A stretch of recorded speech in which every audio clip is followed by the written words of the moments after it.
Hello everyone, and welcome to my channel, Cooking for the Family. I'm Dyvonne, and today I'm going to share with y'all how I make my beef pot pie from scratch. You ready? Let's get started. So these are the ingredients that we're going to be using: some corn, some peas. We're also going to be using some Yukon gold potatoes, carrots.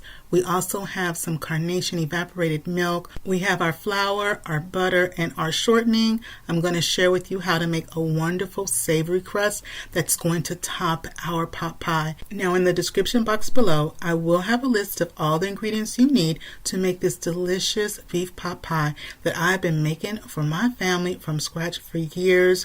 But I'm going to share with you how to take those ingredients, put them all together with love to get the very best pot pie for your family.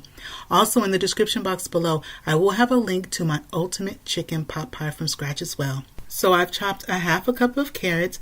Next, I'm using a yellow onion. And if you don't have a yellow onion on hand, you can go ahead and use a white onion. That'll work as well. And we're going to go on and dice our onion into small bite-sized pieces. And we're going to be using 1 cup of chopped onion. Now, typically, beef pot pie would be made with chunks of beef, like chunks of beef stew meat that have been diced down to bite-sized pieces. But I like to make mine with the ground beef, and sometimes I've also made it with ground turkey as well. So if you don't have ground beef, you can definitely make it with ground turkey. Now I'm using a Yukon gold potato, and with potatoes you need about 3 or 4 potatoes, just kind of depending on the size of the potatoes and then how much potato you want to add. But usually about three or 4 Yukon gold potatoes will do.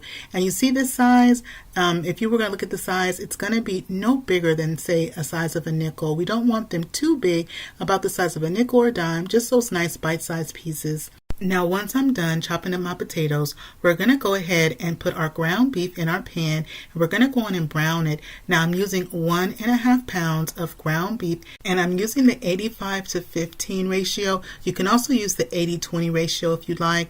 And we're going to put in some kosher salt. I'm going to put in 1 teaspoon of kosher salt. Now if you don't have kosher salt, you can also use regular salt as well.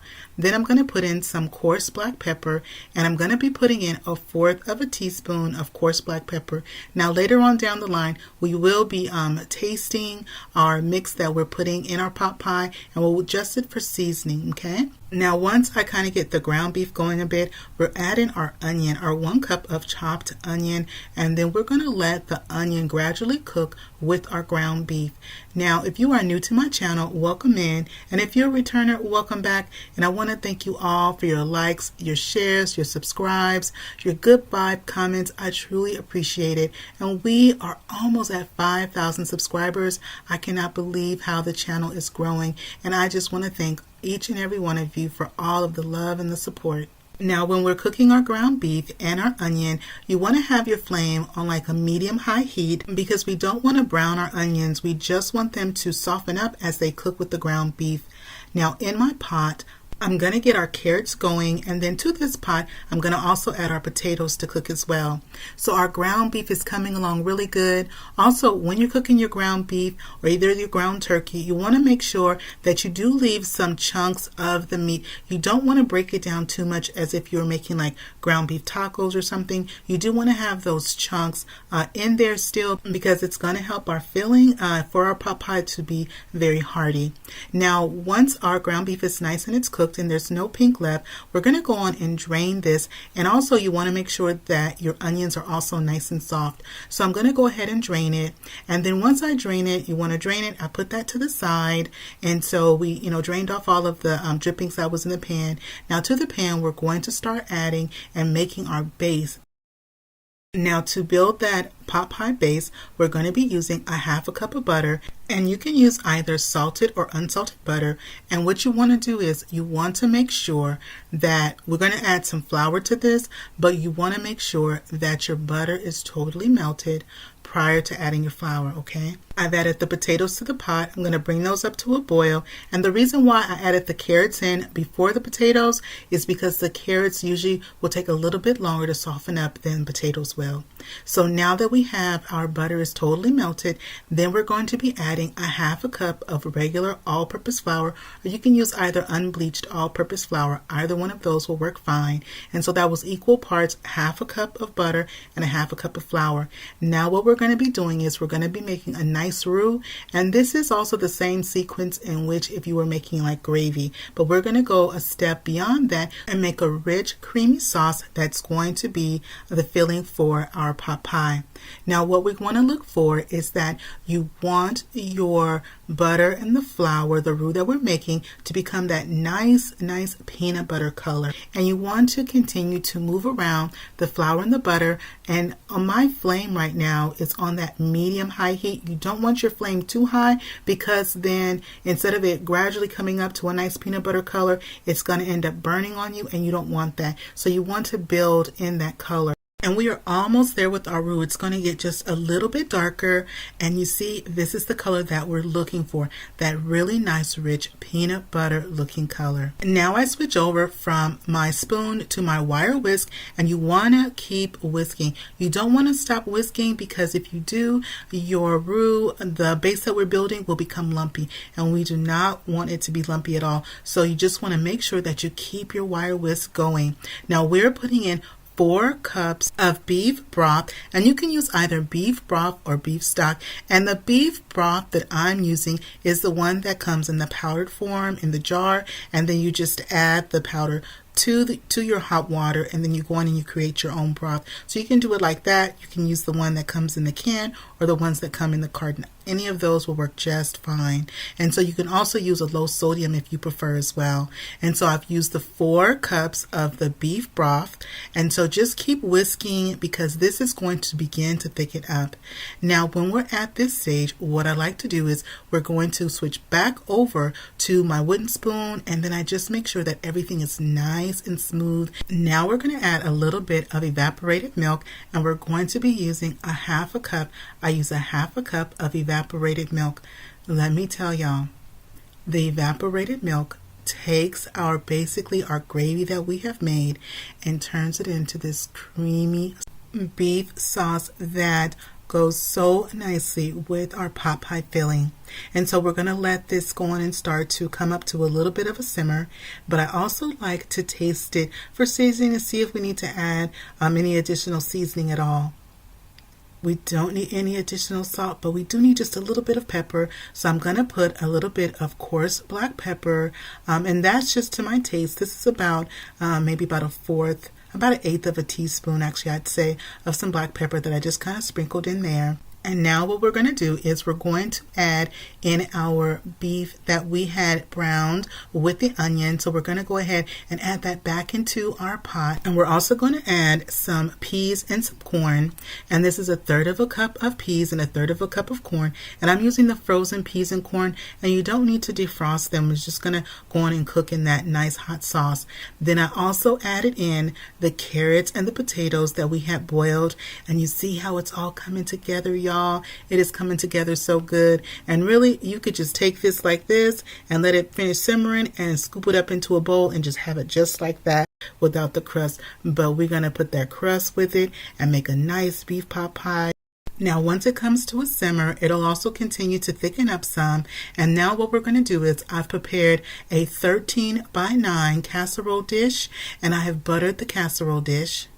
And we're going to set this aside so that way we can go ahead and make our nice savory crust. Now for our savory crust, we're going to be needing 1.5 cups of regular all-purpose flour. And in addition to that, we're also going to be putting in 2 tablespoons of flour. So that was 1 cup plus 1/2 cup plus 2 tablespoons of flour that we put into our bowl. Next, I put in 1/2 teaspoon of regular salt. Then we're going to go on and put in some butter. You can use either salted or unsalted butter, and we're going to be using 1/2 cup of butter. This crust comes out buttery. It comes out flaky. It comes out so good. This is the crust that you use for your pot pies and your savory dishes. This is not the crust that you would use for like fruit pies or different things like that. Okay. And so in the description box below, I will have the recipe for my savory crust. Now, in addition to using the butter, we're also going to be using a little bit of shortening, and I'm going to be using 2 tablespoons of shortening. So we're going to have that butteriness, and we're also going to have that flakiness from using that little bit of shortening. And that was 2 tablespoons of shortening. Now, both my shortening as well as my butter was cold out of the refrigerator. I like to also put my shortening in the refrigerator to have it cold. Now we start to go on, and you want to break down that shortening and that butter into the flour, because we want to start to create like a cornmeal consistency between that butter and that flour. And you see what I like to do? I like to take my thumb and my finger and press the butter and press the shortening and really just flatten it and blend it into that flour just like that. And you want to also make sure that those are going to be nice pea-sized pieces or smaller. You don't want any big chunks or big hard pieces of butter or shortening left. And then you see how I just kind of take my hand, and when you squeeze, the dough should hold together even before we add the water. And so when it comes to the water, you want to use ice cold water, and we're going to be putting in 3 to 4 tablespoons of ice cold water. I start with 3, and then we see if we need to add the 4th. And then what you want to do is you want to make sure that you're using your hand and your palm kind of like a claw, and you're pressing and you're gathering the flour together. And so you're pressing it upon itself. And what this is going to do is you're going to end up having a nice ball of dough, and this is going to be our dough. This is our crust for our pot pie. Then you press it all together back and forth onto itself to make sure that you have a nice cohesive ball. Then I'm going to put some flour down onto my rolling mat, and then we're going to go ahead and we're going to use our rolling pin and roll out our dough. Now, the pie crust is going to be shaped in the form of the 13 by 9. Now, when you first start to roll your dough, if you get some cracks, just go on, press it back into that ball and go on and start rolling it out again. Now, when you're rolling out your dough, you want to get it into that rectangle shape as best as you can. Also, when you're rolling out your dough, the thickness, you want it not too thick, no thicker than if you stacked 2 quarters together. Now, I'm using my silicone mat to roll out my dough, but you can also use parchment paper as well. And the reason why I like to use my mat is because you see how I just went on and I flipped it over in one swift motion. And so I like to do that. But if you don't have a silicone mat or parchment paper, you can definitely just roll your dough onto your rolling pin and then roll it out over your pot pie. And so the ends, we're going to go on and just kind of trim up the ends, and then around the inside we're going to go on and just fold and tuck that inside. And folding and tucking and just kind of forming that crust is something that I learned to do from my mom and from watching my aunties do it as well in the kitchen. And so if you're not that familiar with making crust, just give yourself, just that little bit of time, and then just do your best, because having that homemade crust from scratch on your pot pie really makes all the difference. And so we're going to take the little extra pieces of dough, and what I do is that I just tuck those down around the inside of our casserole dish, just like that. And you just go on and take those pieces and form that outer edge just like that. Now, once we have all of the outer edge done and our crust is on our pot pie, I have 1 egg that I've gone on and beaten, and to the egg I've added a teaspoon of water. And then I'm just going to go ahead and use my pastry brush, and we're going to brush our crust with a nice little egg wash, and that's going to help our crust to become nice and glossy. And then what you want to do is you want to use, like I'm using just a butter knife or just a knife, and you want to make some air holes so that way the steam can escape while our pot pie is baking. Now, our pot pie is going to bake in the oven at 425 degrees for 30 minutes or until the crust is nice and golden brown. Well, y'all, our pot pie has been baking for 30 minutes. It is time to take it out of the oven. It is just still bubbling around the sides. It is smelling so good. It looks so good. The family is so ready for their dinner, y'all. Let me go on and cut into this, and let's just see how we did. I'm going to go on and serve us up some. You see how flaky our crust came out, y'all. It is so worth it to take the time to do that nice homemade crust from scratch. And this pot pie will easily serve a family of 5 to 6 people. You can also serve it with a nice side salad, or it can be a standalone meal all on its own. So this is what our pot pie is looking like. I am getting your bite ready. I've got some of the meat on there, potatoes, some of that wonderful crust. Go ahead and take your bite. I'm going to take my bite. Well, that is it for me today, y'all. I hope you enjoyed spending time with me today in my kitchen.